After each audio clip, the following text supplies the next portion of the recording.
On day 164 of New Zealand's biggest gap year, we checked out the Eastern Southland Art Gallery and Dolamore Park and overall explored a little bit more Gore. This little town is so worth visiting. New Zealand's biggest gap year, 365 activities, 365 days all around New Zealand that happened 2 years ago, and this is New Zealand's biggest gap year revisited. See you at the end of the video.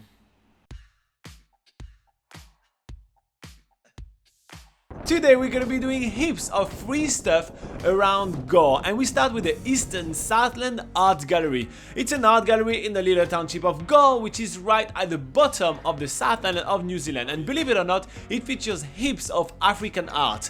But we start with an artist more contemporary. It's called Jigsaw Life. It's a collection by Ian Stevens, and it's really cool. It's super colorful, and there's a lot of pieces of his life in kind of an abstract way. I really dig all the colors, even if I don't necessarily understand every single meaning of those pieces of art. But that's only a small room in the Eastern Southland Art Gallery, and we quickly move on to the main section of the gallery, which is the African art collection. This is not what we were expecting when we walked into this little art gallery in the middle of New Zealand. There are all these African art and statues of Malian warriors. It feels like we've all of a sudden walked into another country. This permanent exhibition here at the Eastern Southland Gallery features pottery, statues and masks from all over Africa, from Mali to South Africa. The most impressive part of the whole collection has to be those life-size Malian warrior statues. They are carved in wood and have amazing amount of details. I really did love them. The last section of the whole gallery is actually dedicated to more contemporary art from local artists. So there is a bunch of artists from New Zealand which have created massive pieces for the art gallery, including some really famous names, or at least famous in New Zealand, like John Monet, Rita Angus and Theo Schoon.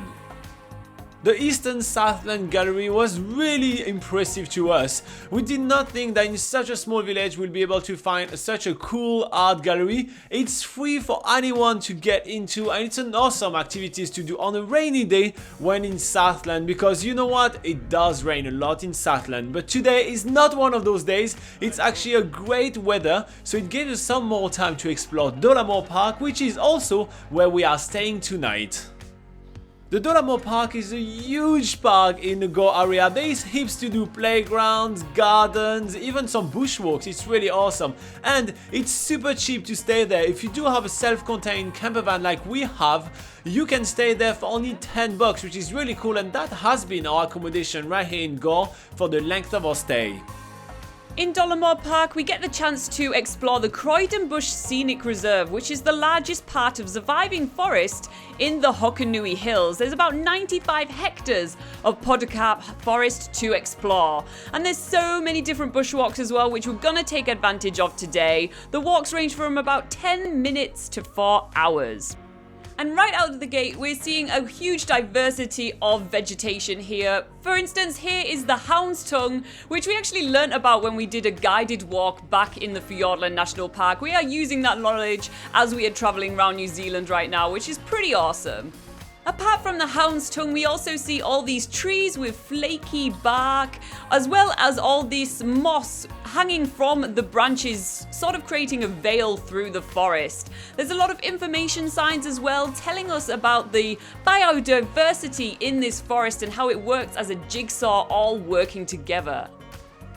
Since the walks are actually quite short, it gives us the opportunity to do at least a couple of them, which is really cool. But there is much more than walks in this park. We actually learned at the end of the walk that there is even mountain biking available here. There is quite a few mountain biking tracks which are grade 3, which is great for anyone to do mountain biking here. It's really awesome.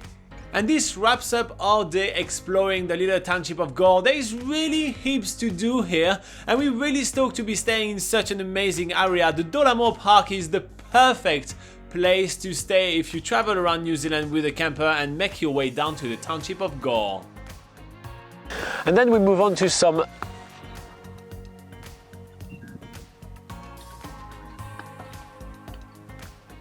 How pretty am I? How pretty am I? Really pretty. Really pretty.